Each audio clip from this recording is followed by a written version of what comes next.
Bueno, pues buenas tardes a todos. Señoras y señores, gracias por su asistencia a esta actividad de la Asociación Cultural Avance Social. Agradecer al Centro Cultural de los Ejércitos, que como siempre a nuestra asociación nos trata de una manera magnífica y exquisita, sobre todo al general José Martín, que no puede estar con nosotros hoy porque ha sufrido una caída, no es una cosa muy grave, pero no ha podido estar. Me traslada para todos ustedes un afectuoso saludo. También, por supuesto, dar las gracias a Ediciones Barbarroja, a Miguel Ángel Vázquez, que está entre el público, no ha querido estar con nosotros. Y, como no, darle las gracias a Carlos Caballero Jurado por confiar en Avance Social para organizar y convocar este acto. Avance Social siempre se empeña en organizar bien los actos, que estén todo coordinado, que esté todo preparado. Por eso no sé si se han dado cuenta que ayer empezaba a nevar en Madrid. Todo era para preparar el ambiente como si estuviéramos en Rusia. Bueno, y después de esta tontería que acabo de decir, vamos a presentar a Carlos Caballero. La mayoría de ustedes lo conocen, pero vamos a recordarlo.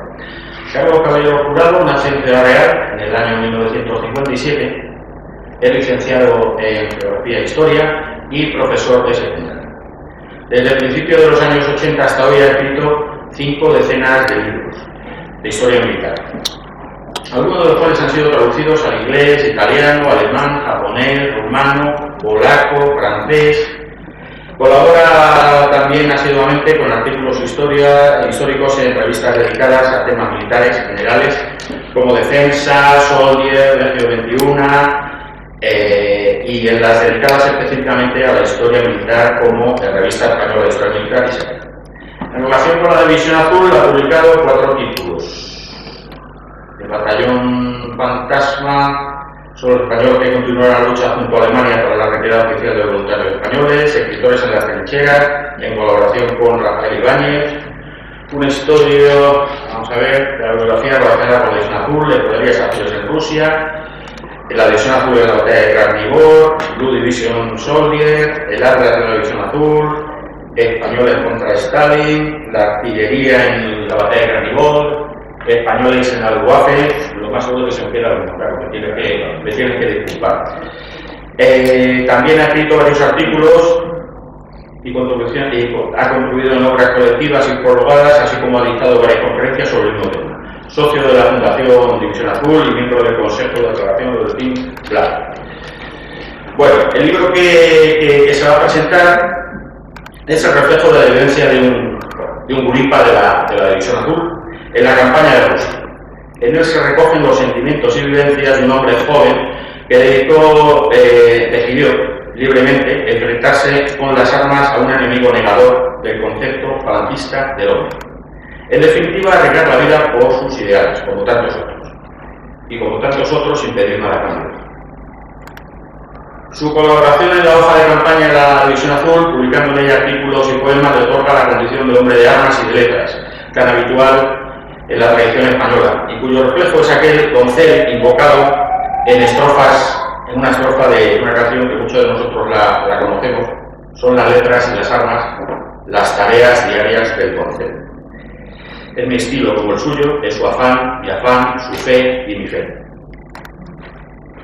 El libro que ahora se presenta se completa con las composiciones poéticas que a Castro Villacaña le inspiraron su experiencia de combatiente y sobre todo la dramática soledad en la que un soldado se va sumiendo ante la pérdida implacable de los camaradas que han llegado al sacrificio supremo. Paso necesario para una gloriosa resurrección. Y yo ya me voy a callar, que creo que es más interesante darle la palabra a Carlos. Carlos, adelante. Pues muchas gracias a todos por estar aquí. Para mí venir a este lugar, que siendo militar, me trae muy buenos recuerdos, porque aquí he presentado varios de mis libros. Y aunque también tienen un punto de nostalgia convertirse en esas presentaciones, porque Recuerdo una de ellas en las que ahí estaba sentado el sargento Salamanca, yo de los divisionarios, pero no siempre por su graduación divisionaria. En la segunda fila estaba sentado el teniente Rosalini. Yo estaba hablando ahí y a mi izquierda tenía al capitán Ramón Topete, ¿no? Entonces, por un lado, la alegría de estar en este marco, que he estado muchas veces, y un poco la pena de que venía a la memoria estos grandes divisionarios, ¿no? También he estado en la presentación de algunos amigos, como el último audio que estuvo aquí fue presentando, ayudando, colaborando en la presentación de ese gran libro de Soldados de Hierro de Francisco Torres. Pero para mí es un lugar muy entrañable, aunque sea en Madrid y yo vivo en Alicante, es un lugar muy entrañable y les agradezco muchísimo que estén aquí esta tarde, que es un poquito desapacible, ¿verdad? Que nada más agradable quedarse en casa. Bueno, mi presentador ha citado algunos libros, unos libros que he escrito sobre la División Azul, que son bastante variados. La última vez que estuve por aquí por Madrid, en el Instituto de Historia y Militar, ayudando también colaborando en la presentación del libro sobre la sanidad, yo dije que los libros generalistas sobre la división ya no aportaban gran cosa. Ya mis historias de las historias generales, no obstante lo cual lo reconozco, he escrito de esto también, ¿no? Bueno, este Atlas de la División Azul que citaba él, lo escribí básicamente porque conozco a la editorial Susaeta, que lo pone a la venta por 15 euros y que estupendamente regalando el libro a cualquiera por 15 euros. Y bueno, por ese motivo, no aporta nada nuevo, pero por 15 euros que quedó estupendamente. Igual que el libro Blue Division Soldier, que lo publicó la británica, Osprey, que es una editorial que está en todo el mundo, por lo cual, bueno, pues este libro lo puede encontrar un señor, yo he visto libros de esta editorial en Sri Lanka, o sea que, bueno, para mí, personalmente, lo que más me ha gustado siempre es la historia bélica, la historia de batallas, ¿no? Por eso disfruté mucho escribiendo el libro Morir en Rusia, la División Azul, la batalla de Krasnivor. Y como pienso que nunca hemos llegado al conocimiento definitivo sobre un hecho, años después he publicado también sobre Krasnivor, otro sobre la artillería en la batalla de Krasnivor, donde me puedo dar el gustazo de autocorregirme errores que había puesto en el libro anterior, porque el conocimiento histórico nunca es fijo, siempre tenemos que avanzar, siempre tenemos que profundizar. También con esta editorial, con Susaeta, pues publiqué no mucho de la División Azul en el frente, bueno, españoles contra Stalin, la División Azul en el frente rojo. Este es un libro curioso porque en parte lo escribo un poco por demanda de los lectores, les explico. Decía mi presentador de que estoy en el consejo de redacción del boletín Blau División que editamos en la Hermandad de Alicante. Entonces, montones de veces nos llegan cartas de gente que nos dice: oye, mi padre estaba en el tercer batallón del 263. ¿Dónde estuvo mi padre? Y entonces en este libro, mira, en este mes estuvo en este sitio, el mes siguiente el batallón de poder se fue allí. Un poquito para que la gente pueda decir: hombre, pues sé exactamente dónde estuvo mi padre en cada momento, ¿no? Con esa idea. También, como especialista en historia militar, que es básicamente lo que me considero, me encantan los temas que tengan que ver con la orgánica, estructura, armamento, todo eso. A eso dediqué este libro División Azul, estructura de una fuerza de combate. Algún otro título es para algún tema, digamos, oscuro que había quedado ahí un poco en tinieblas, el Batallón Fantasma, o temas colaterales, los cuales he dedicado también 2 libros. Pero nunca, por mucho que lo que a mí me guste, repito, es la historia militar, los combates, el armamento, los despliegues, la orgánica, todo esto, no puedo olvidar los aspectos ideológicos de esta división y de esta campaña. Y de hecho, uno de mis primeros libros que me editó además el mismo editor, Miguel Ángel Vázquez, Ediciones Barbarroja, Miguel Ángel Vázquez es el nombre de la persona del editor, Ediciones Barbarroja, se llamaba Escritores en las Trincheras. Puedo decir, y fíjense lo que escucho, con mucha alegría, que es mi libro más superado, es el que más desfasado ha quedado. actualmente casi podemos decir que es un libro prehistórico, porque desde el año 1989 para acá, lo que se ha publicado sobre Visión Azul, se lo juro a ustedes, que va desde... son 2 veces la longitud de esta mesa. Es increíble, es alucinante, ¿no? Entonces puedo decir con mucha alegría que ese libro ha quedado totalmente superado, ya no lo busco y que no vale la pena. Sí, es verdad. No lo busquen, la pena queda totalmente superado, ¿no? Otro libro que, bueno, no puedo decir que es autor, pero que colaboré, se llama La Joven Europa. Es una antología de textos. Contiene los textos que los divisionarios escribieron en una publicación, llamada así, La Joven Europa, donde escribían combatientes estudiantiles, que eran estudiantes universitarios de toda Europa en el frente al este, ¿no? Este ensayo yo le puse una introducción a la obra y hice las biografías de los divisionarios que escribían. Por eso digo que no soy el autor, anoto un poco la edición, ¿no?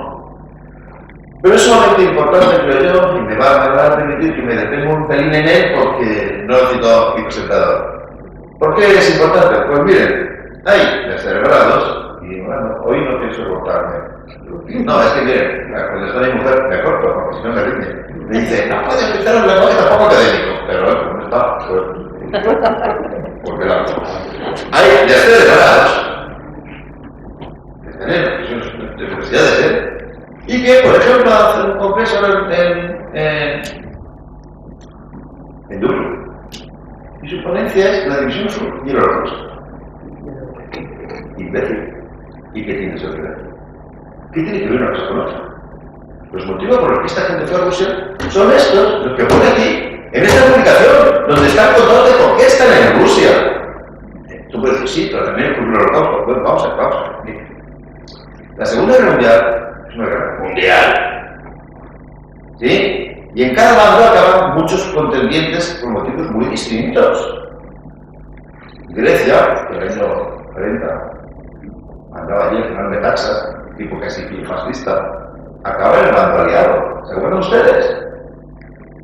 Y Finlandia, que era un país gobernado por los socialdemócratas, acabó en el bando del eje.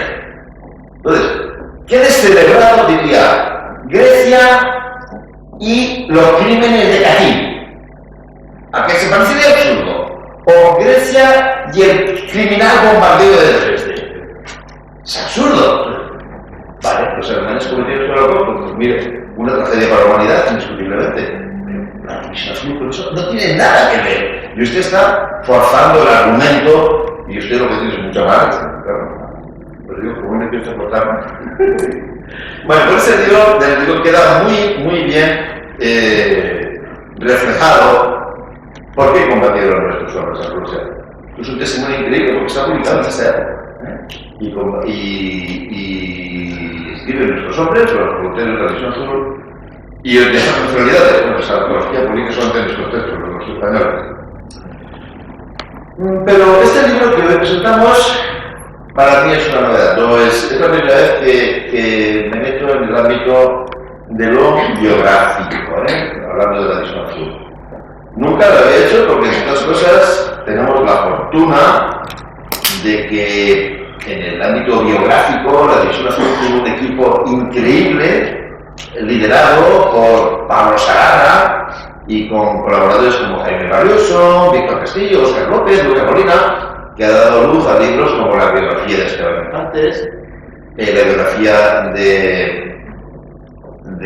Gómez Amayoa, bueno, el libro este de Divisionarios con 30 o 40 biografías. El ámbito biográfico, ¿para qué voy a meterme yo ahí si lo hace tan fabulosamente Pablo? Es una cosa que no tiene mucho sentido.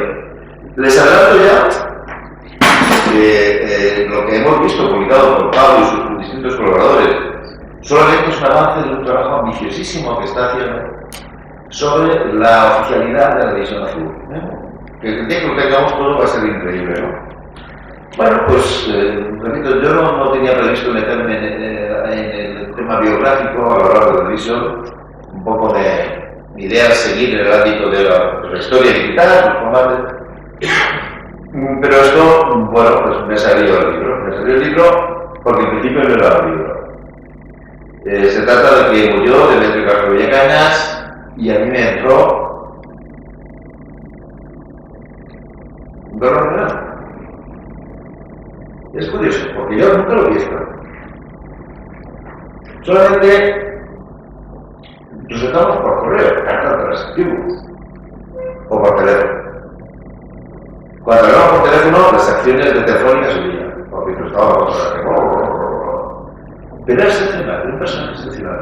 Sus cartas las fui enumerando y archivando consecutivamente porque para mí eran como un tesoro, ¿no? De hecho, bueno, pone mi libro ahí, mi nombre ahí, pero cuando lo lean, eso tiene que ver, verán que básicamente lo que he hecho es poner el contenido de sus cartas, excepcionales, ¿no? Es un hombre con el cual, repito, sin que jamás yo llegara a coincidir con él en ningún momento físicamente, noté que establecía una comunicación espiritual increíble, ¿no? Y por eso me puse a escribir su necrológica y cuando me di cuenta, llegaba 5 folios y decía, no puedo seguir, esto en este grado.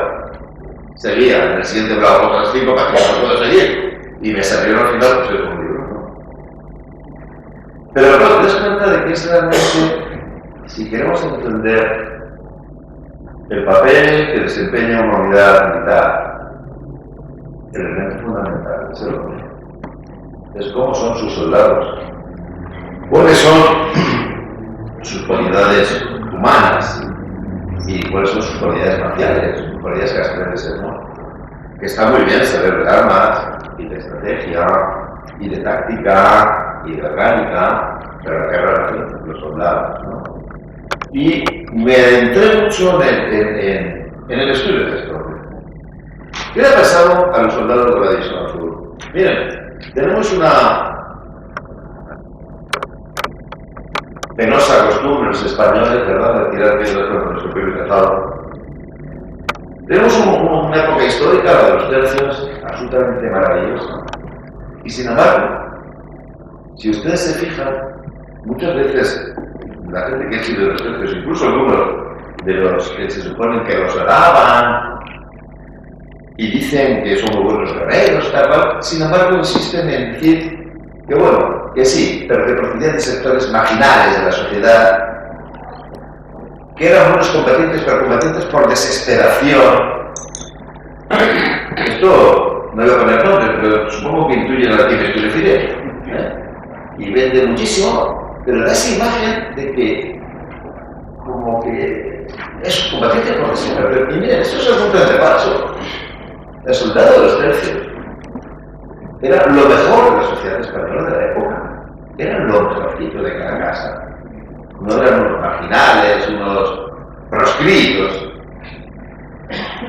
Hay infinidad de obras sobre los tercios y, bueno, más o menos, por hablar de las más generales, yo que sé, todos hemos disfrutado leyendo aparte del Camino Español, leyendo la gran estrategia de su empleo, o a René Cuatrefages, con lo describe como una magnífica estructura militar.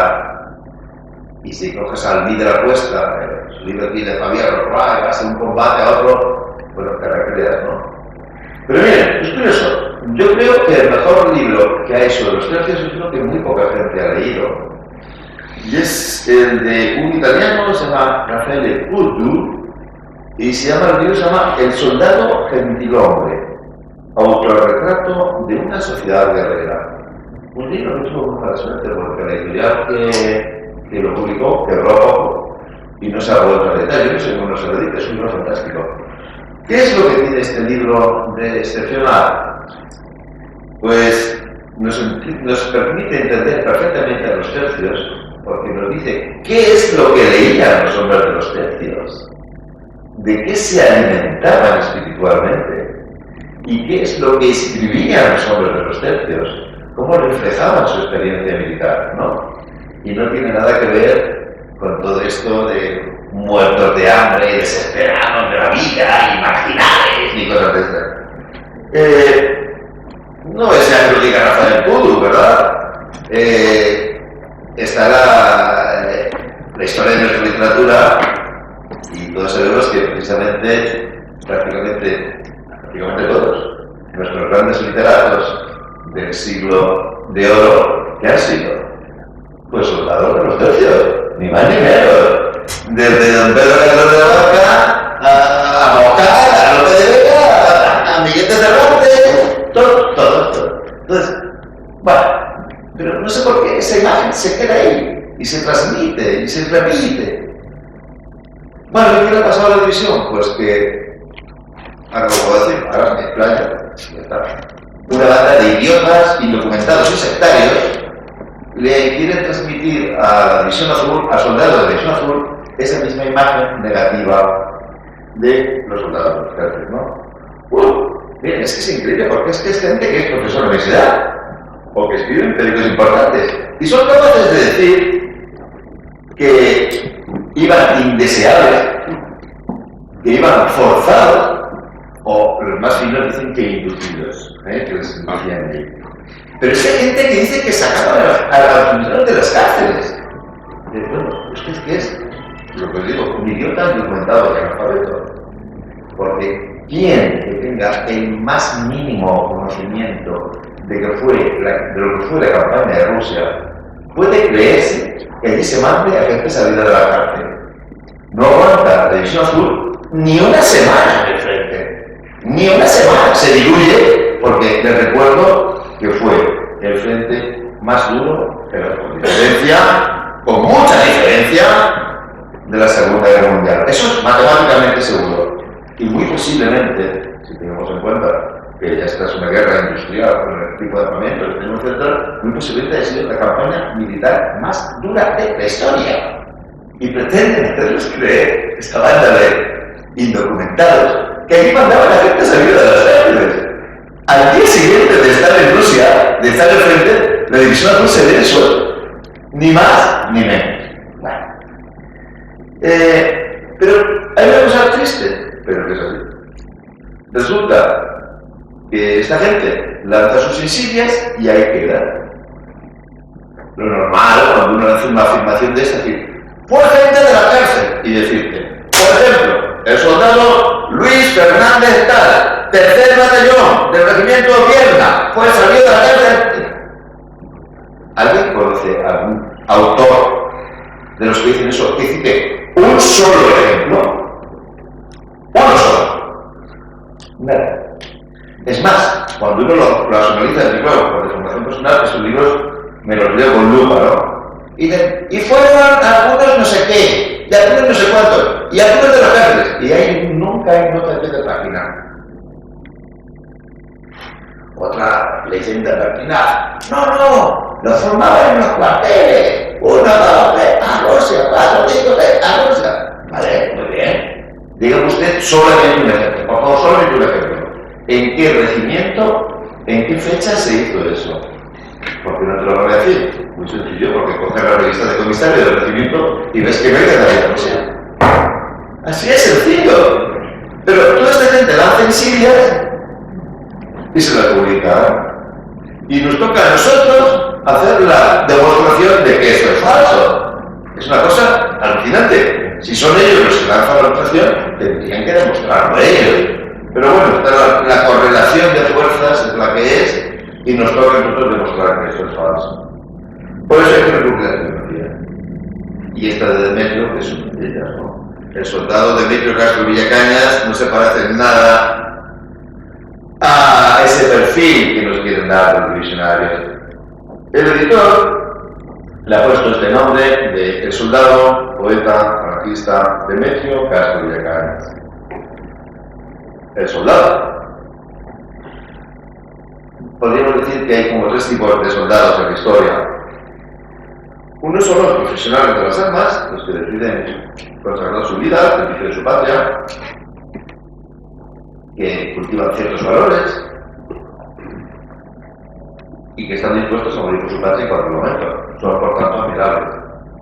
Otros no menos admirables, de verdad. Los soldados de quinta van porque se les llama, les obliga, por así decirlo, ahí. Pero cuando uno recuerda lo que fue la Primera y la Segunda Guerra Mundial y que el peso recayó sobre soldados de quinta y los que aguantaron, Hay que tener mucho respeto a estos soldados de quinta. Pero personalmente es una opinión, ¿eh? Yo que valoro más es el soldado voluntario. ¿Por qué? Porque está dispuesto a ir a la guerra, no espera a que le llamen. Él va. Pero no es su profesional, digamos, no es su oficio, no es su modo de vida. Él va con un compromiso ideológico, ¿no? Tiene las virtudes del profesional, que está dispuesto a ir a combatir, y las virtudes del soldado de quinta, que es que se sacrifica por su patria sin que se le dé nada a cambio. La División Azul fue una unidad de voluntarios. Digan lo que digan esos impresentables. Nadie iba por dinero. También pueden decir lo que quieran. Miren, cuando uno ha tenido la suerte de conocer a muchos divisionarios, yo he conocido muchos, pero estoy convencido de que muchos de ustedes han conocido a muchos. Yo lo que veo es gente que en Rusia, aparte de poner en riesgo su vida, estaba perdiendo dinero. Porque si se hubiera quedado en su casa, en España, ejerciendo de lo que eran abogados, farmacéuticos, etcétera, etcétera, habrían ganado más, evidentemente mucho más de lo que se ganaba en Rusia. Y encima sin perder la vida como perdido, ¿no? Soldados falangistas. Esto es una pequeña polémica, ¿verdad? División Española de Voluntarios, División Azul. Bueno, yo es una polémica que la encuentro un poquito absurda, porque, miren, yo no soy quien para contradecir al general Esteban Infantes, segundo comandante de la división, que cuando escribe la historia de la división le pone la División Azul, donde así empieza. Y tampoco soy quien para contradecir a don José Díaz de Villegas, jefe de su Estado Mayor, que cuando escribe su libro le llama La División Azul en línea. Me parece una polémica arranjada, es la División Azul. Pero es que es una polémica falsa, porque no es soldados o falangistas, eran soldados y falangistas. Demetrio fue allí como soldado, fusilero, décima compañía del 362. Y lo ves, te lo contaba, su orgullo de ser soldado, su orgullo de ser mandado por un capitán tan increíble como por Torres Dins, ¿no? Ese típico orgullo que tienes cuando has salido del ejército, el honor de tu compañía, el prestigio de tu capitán, ¿no? Una vez allí en Rusia, te lo voy a decir a Demetrio. Tú eres un gran periodista, escribes muy bien, entiendes muy bien de técnica de componer la plana, deja de pegar tiros y vete a hacer una hoja de campaña, ¿no? Pero él allí se fue como soldado. Era militar de falange, se fue como soldado y uno lo verá en sus cartas el orgullo que tiene el soldado. Es muy curioso porque escribía tantísimo en la hoja de campaña que la verdad que ya no se veía cómo firmar. Es que hay números que por ejemplo los 8 del entero, ¿no? Y aquí pone DCV, Demetrio Castro Villacañas. No pone Demetrio. Pero el que más se utiliza es, de la firma que se utiliza es uno de infantería. ¿Qué es? Lo que él se siente, un soldado de la infantería española, ¿no?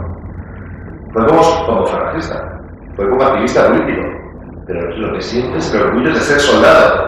Y la experiencia de la guerra le da ese orgullo de ser soldado, que es el que muchos, aunque hayamos sido sencillamente llamados por nuestra quinta, o como en mi caso de algunos pequeños quimecos, pues, bueno, pues el orgullo que hemos tenido de servir a nuestro rey, ¿no? Otra polémica curiosa, también pasa, eran falangistas los de la llamada Primera División y soldados después, eran básicamente soldados. Reconozco que yo incluso, no quito culpa, un poco, he escrito alguna vez en este mito y en algunos sitios un poco, hombre, la división es muy azul en el 41 y se va volviendo kaki hacia el 42 y el 43. Y miren, lo que nos está demostrando el estudio de las biografías es que ese cambio no se produce.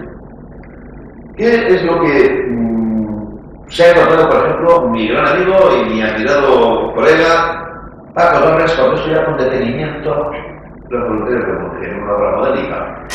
Se ha encontrado con que muchos de los que se van como soldados en el año 42 y el año 43 se van como soldados porque no han podido podido irse como falangista en el año 41. Han entrado en caja el año 42, o el año 43, cuando han cumplido los 20 años, 21 años, y se van como soldados. Pero ellos se apuntan al año 41 en falange. Esto es verdad que cada vez estamos encontrando más. Hace nada me mandó un historiador de un pueblito que se llama Monóvar, el pueblo de Azorín, un artículo que quiere publicar sobre otros paisanos suyos. Y dice, claro, mira, no sé cuánto, este se va a necesitar regimiento, este se necesita otro, no sé qué.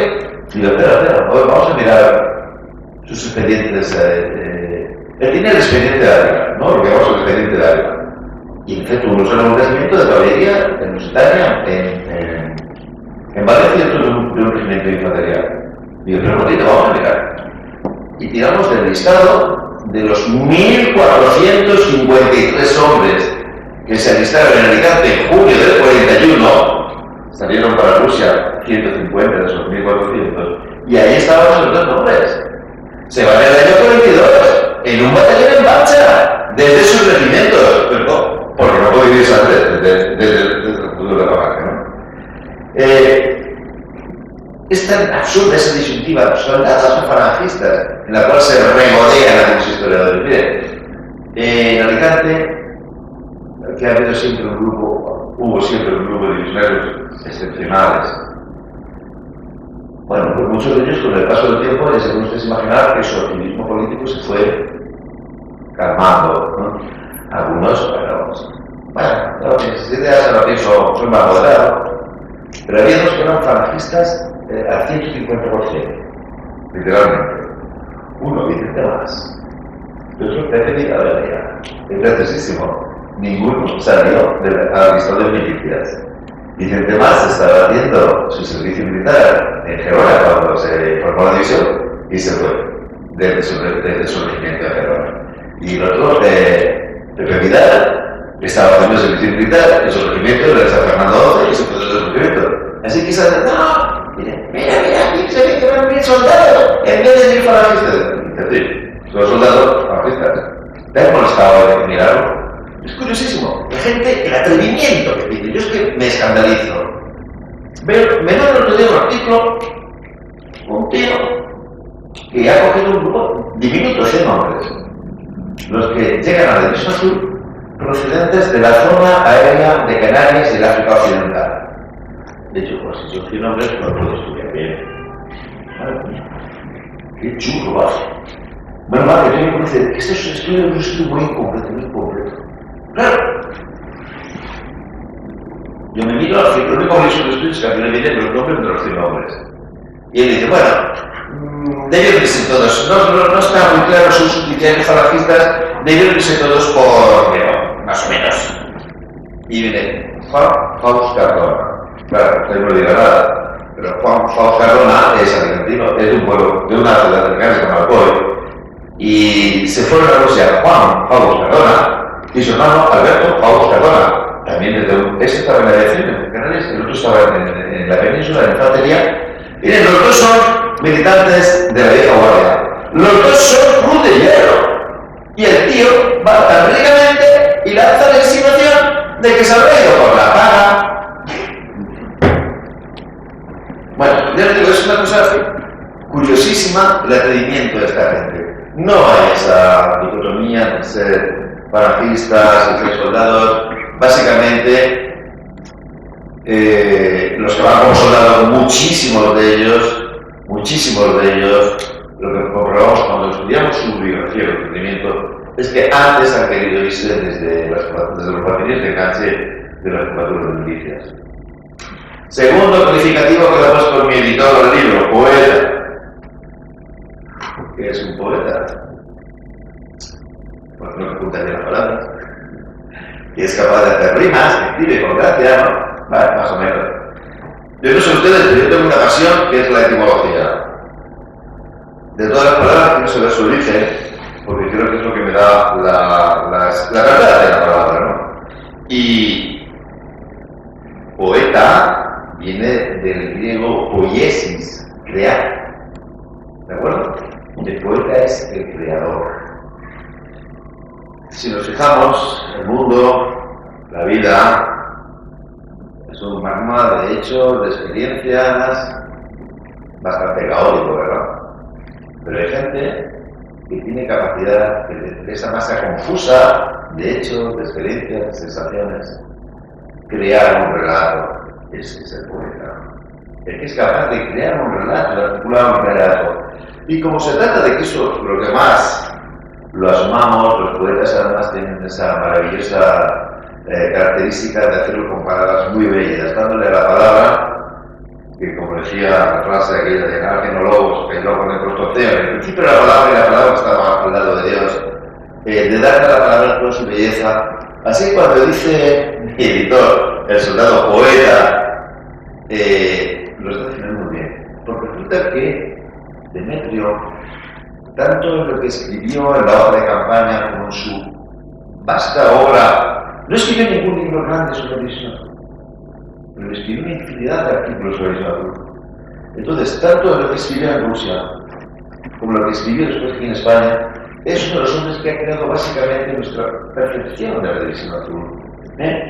Eso me recuerda lo que, cuando vio el título del libro, uno de mis compañeros de Alicante le vino a la cabeza inmediatamente un libro que él tenía, que yo lo tenía, ya se lo he pedido. Se llama Poetas, Soldados Españoles, Vidas y Antologías. Es un libro del año 45, de José María Hernández Rubio, en el cual vienen 40 escritores que han sido soldados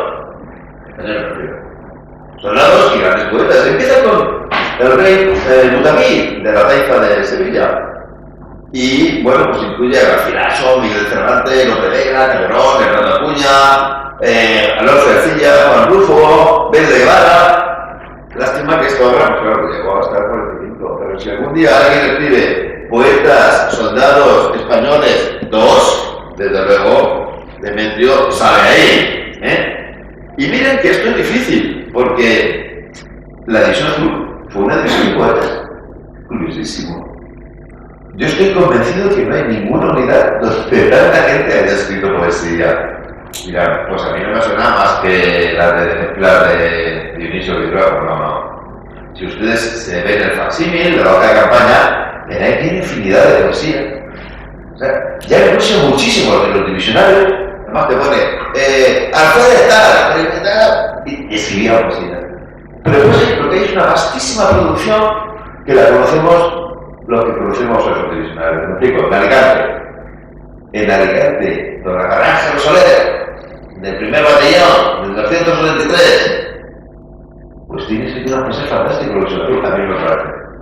Y don Vicente Más, seguro que ninguno de ustedes ha leído la poesía de Vicente Más sobre División Azul, pero los tiene. No hace mucho, hace quizás un año o quizás dos, no me acuerdo. Ángel Pinilla publicó un libro sobre prisioneros en Rusia que en parte tenía testimonio del funcionario Félix Gallardo. Se cuenta que es un sencillo soldado. Y una parte importante del libro son sus poesías. Es que eran auténticos poetas, tenían una vocación poética. Ellos vieron la División Azul como una empresa muy poética y estaban muy imbuidos de aquella idea de que a los pueblos solamente los mueven los poetas. Y por eso supongo que es porque yo creo que no hay divisionario que no haya intentado escribir alguna poesía. Es muy curioso porque yo creo que esta idea se está abriendo camino, y este año en las jornadas que hacemos en Alicante, con motivo del 10 de febrero, uno de los ponentes, Lorenzo Fernández Navarro, al día siguiente en la comida me dice: ¿sabes, Carlos, qué es lo que me está apeteciendo hacer? Pues no, mi coronel. Dice: voy a escribir un libro sobre los poetas de la División Azul. Dice: voy a recopilar lo que pueda de poetas de la División Azul. Digo, se nota, se va por el paso en el ambiente, que esto ya es necesario. Miren, no estamos hablando de que sean poesías de premio literario. Son poesías que a nosotros nos emocionan por el tema, las reinas, las reales. Pero desde luego lo que hay es una cantidad de divisionarios que escribieron poesía que es impresionante, ¿no? Bueno, pero de esa masa de divisionarios que escribieron poesía, Demetrio alcanzó unas cotas impresionantes. Su elegía es una obra poética de un nivel increíble, ¿no? A mí me parece excepcional como poeta, ¿no? Como soy el autor, evidentemente yo no debo hablar de la eventual calidad de mi libro, solo lo juzgo con ustedes y ya se forman su opinión. Pero yo lo que me alegro de este libro es porque nos ha permitido reeditar la elegía que escribió Demetrio. Empezó a escribirla en Rusia, la terminó en España y la quiso publicar en el año 46. En el año 46 no estaba los había por ahí todos los vencedores empeñados en perseguir a los criminales de guerra españoles. Y evidentemente el libro se publicó porque Demetrio quería rendirle este homenaje a sus compañeros caídos, pero apenas tuvo difusión.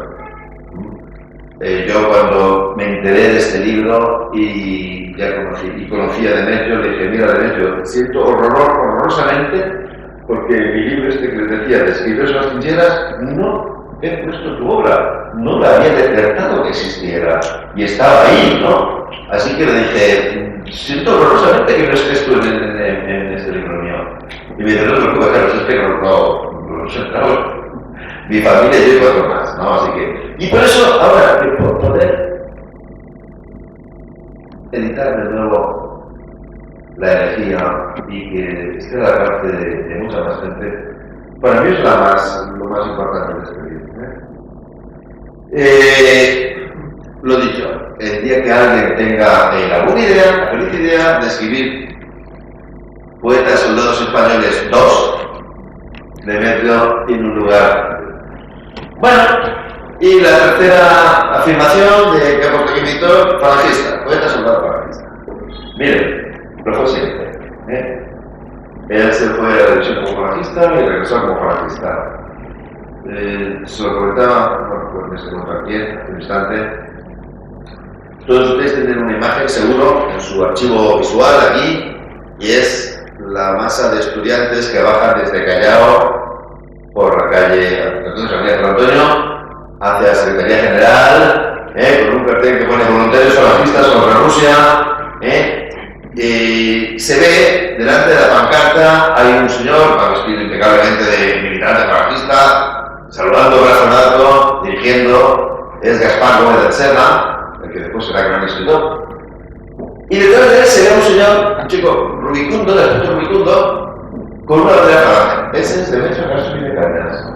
Es el segundo cero en la historia de la División Azul. Y Demetrio Castro de Cañas ya estaba ahí. Y no mucho antes de fallecer, me llega la noticia, vi la foto por internet, los estoy hablando hace poco, de que aún había estado dando una conferencia para explicarle a los jóvenes de un grupo patriota lo que fue la División Azul. Es que han entregado toda la vida a la causa de la División Azul. Porque era profesional. Él no se dio, como muchos, dijeron: no son como el pego, y abandonaron todo tipo de militancia y pusieron, por ejemplo, su pasado divisionario, pues ahí en sordina. Gaspar Gómez del Serna, que después es un gran escritor. Muchísima gente no tiene ni idea de que fue divisionario. Y no solamente fue divisionario, sino que fue el que realizó esa manifestación que estamos diciendo, ¿no? Pero ha ocurrido esto. Les decía hace un instante que, gracias a Dios, podemos estar tranquilos en el ámbito de lo militar. Este equipo de Pablo y sus varios colaboradores está sacando adelante las biografías de nuestros oficiales divisionarios. Pero nos está quedando una asignatura pendiente, y es que junto a estos grandes oficiales divisionarios hay una gran cantidad de falangistas divisionarios cuya biografía hay que recuperar. Este es un poco el sentido de este libro. De hecho, cito bastantes ejemplos de estos falangistas divisionarios muy importantes que estamos perdiendo su recuerdo. Pero, aunque cito hay varios, es que nos ocurre cada día que descubrimos más. en el último boletín que hemos sacado en Hermandad de Alicante, citamos el caso de, por ejemplo, Félix Utray Sardá, que tiene publicado un libro con poesías de su campaña de Rusia, y miren, yo estoy en esto toda la vida. Yo entré en la Hermandad de Cruz de Alicante en 1973. No tengo ni la más remota idea de quién es Félix Utray Sardá. Pese a que hablan de él, David Fato Miranda o Rafael de Serrano. O sea que lo de Demetrio yo no quiero que sea más que el principio de una labor mucho más ambiciosa para recuperar todas estas biografías. Porque es que no se puede usted ni imaginar hasta qué punto eso es así. Hace no mucho, la Hermandad de Barcelona dice, bueno, vamos a poner orden en nuestros archivos. Venga, claro, vamos a ordenar los expedientes. Y me mandan un dice, oye, viene acá, esto es curioso.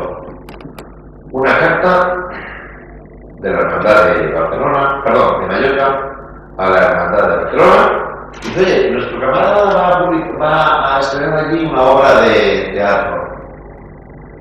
Decírselo a los de la Hermandad de Barcelona, que vayan acá, porque además la obra está, no cita la división, pero está ambientada en el ambiente divisionario. Como de la carta venía de Palma, preguntamos a lo que está haciendo los voluntarios de Palma, ¿quién es este hombre? Sí, es un alférez, salió de aquí. Pertenecía a la hermandad de aquí de Palma. Y bueno, ¿pero quién es? Y como tenemos ya varias bases de datos, hay una base de datos con los señores que han escrito en la hoja de campaña. Había escrito en la hoja de campaña. ¿A quién sabe qué? Pues sí, claro.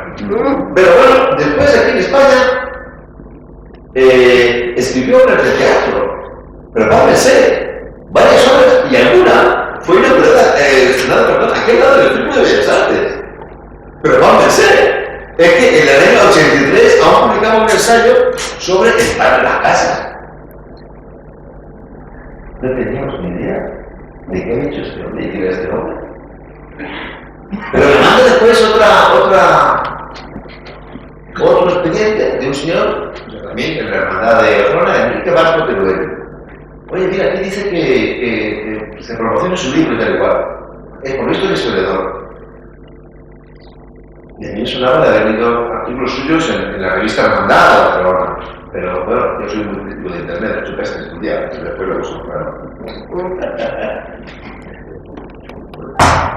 Que tiene publicados unos tochos de historia increíbles.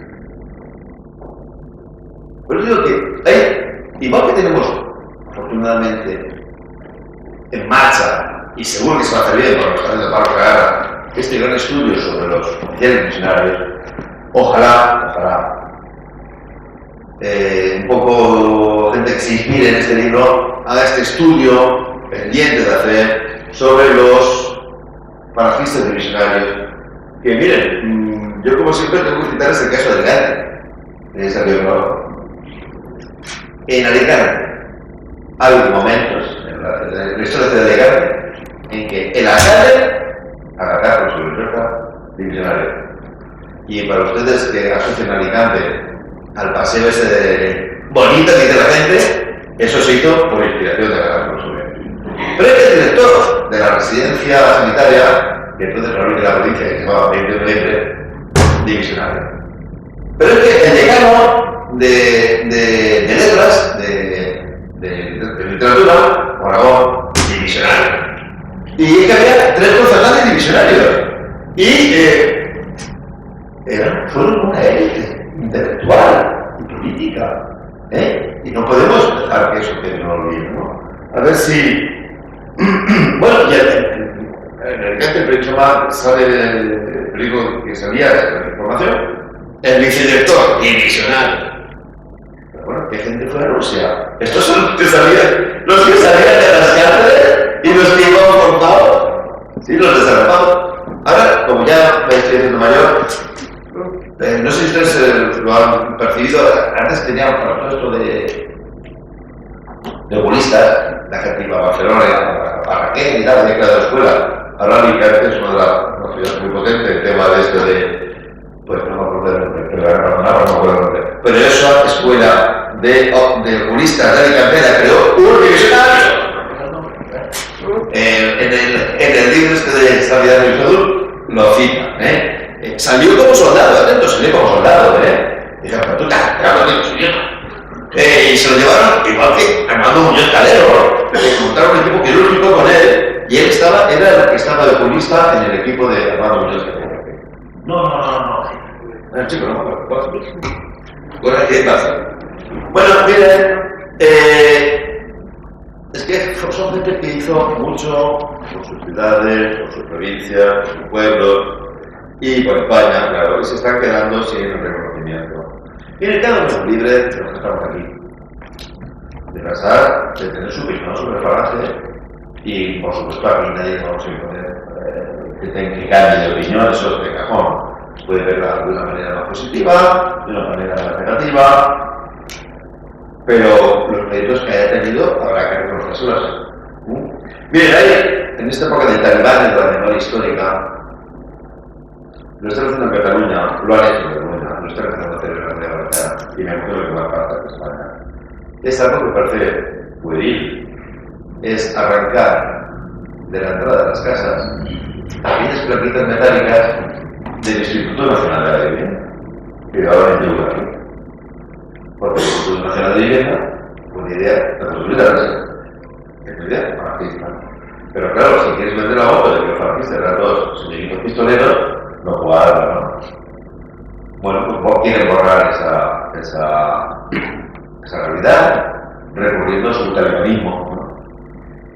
Bueno, pues eso es un proyecto de Falange y habrá que reconocerlo, independientemente de que uno comparta más o menos su idea económica. Y yo creo que otra cosa buena de las avances de Falange fue la de eso.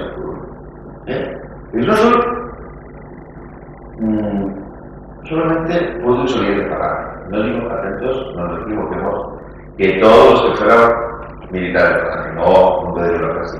Digo que es una idea de Falange. ¿Por qué? Miren, pues su herencia orteguiana le hace tener esa vocación de estar presente en Europa, ¿no? Ese afán de proyección internacional, aquello que entonces se llamaba así un poco grandilocuentemente voluntad de imperio, ¿no? Este afán de lanzar España al ruedo del mundo no se daba en otras familias políticas de las que vivían bajo el paraguas del régimen de Franco, ¿no? Entonces, hay que decirlo, es azul. Hay mucha gente que no es falangista, pero es una idea falangista y es una visión falangista. Si digo que alguna vez voy a decir que todos los que fueron de su sur fueron falangistas, me pueden dar dos respuestas. Y si alguna vez me paso más y digo que todos eran poetas, ya me pueden coger y llevar mi izquierda. Así que mejor no pegué en cosas como esas, porque sí que es manifiestamente falso. Pero sí que hay una cosa clara, y es que el impulso y el alma de esta empresa la arrojó Falange, que los falangistas eran la levadura, eran el fermento y, por supuesto, eran mayoritarios, ¿no? Y por eso Demetrio Castro Villacañas, que era falangista, que era poeta, que fue un gran soldado y que fue un gran visionario, tanto en su prosa como en su poesía, es de los que supo expresar lo que muchos de sus compañeros, que eran muchas veces sencillos campesinos, o artesanos, o oficiales, o médicos, o ingenieros, o abogados, pero que no sabían expresar, porque no eran poetas, no tenían ese dominio de la palabra, esa virtud, y él lo supo expresar. Por eso, es un poquito exagerado, pero realmente podemos decir que encarna en cierta medida, personifica en cierta medida a los divisionarios, ¿no? Ahora ya voy a terminar. Les voy a dar primero un consejo. Si se compran el libro, que me espero, cuando se pongan a leerlo, avisen a la familia, porque le ocurrió a un amigo que estaba leyendo esto, pero lo tenía así. Es que el editor, de hecho, a mí me quedé decir, lo escribí. Por aquí está la biografía y por aquí está la elegía. Bueno, él estaba leyendo por la biografía. Y miraba a mis hijos que estaban enfrente y me miraban raro. Y yo le miraba a ellos. Y ellos me miraban. Y al final se levanta mi hijo mayor y dice, papá, ¿te pasa algo? Y dice, ¿por qué? Y dice, es que llevas media hora leyendo el libro al revés. Bueno, no, leyendo la palabra, les invito por favor a comprárselo. ¿Y por qué es importante ahora? Miren, lo fundamental del libro es la energía. Es la energía por los muertos lejanos. Este es un tema que en el año 46, cuando lo escribe Demetrio, es importante. Pero ahora, 2016, no perdió ninguna importancia. Aquí, en Madrid, saben ustedes lo que quieren hacer por la calle dedicada a los caídos de la Misión Azul. Creo que una forma muy bonita de honrar a los caídos de la Misión Azul es leerse esta maravillosa elegía que le dedicó Demetrio Carrasco de Gaines. Y yo, por mi parte, ya he terminado. Muchas gracias por haberme contado.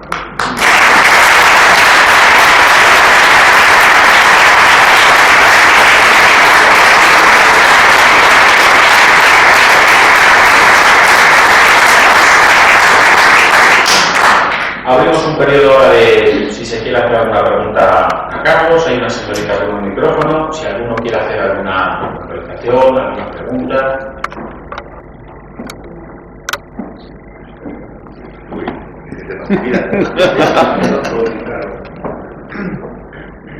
¿Ya ve? Sí, bueno, yo quería hacer una Espera un pregunta. segundito.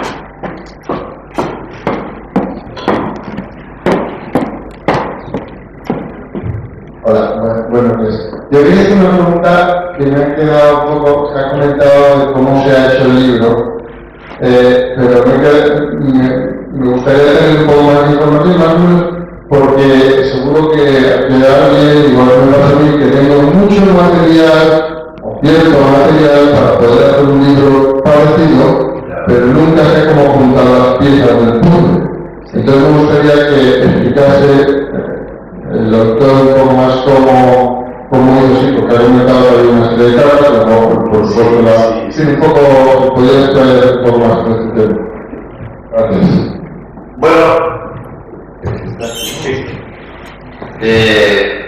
como decía, las mismas cartas que me escribía Demetrio me parecían tan impresionantes que las iba archivando consecutivamente. Por cierto, como consecuencia de la campaña tuvo siempre un problema de la visión. Y cuando me escribía ya tenía una cierta edad. Entonces para él escribirme una carta lo hacía con una máquina de escribir. Era un esfuerzo ímprobo. Entonces yo por eso las trataba como literalmente como el paño, porque valía con el paño, ¿no? Ordenarlas. Lo primero es ordenarlas. Si tienen un hilo argumental, a mí que de hecho me iba contando la campaña de las cartas, desde el principio. Entonces a mí yo no lo digo eso. Siempre les digo, bueno, aquí pone que no caballero, pero después son todas las cartas de Demetrio, debería poner Demetrio que son llegañas.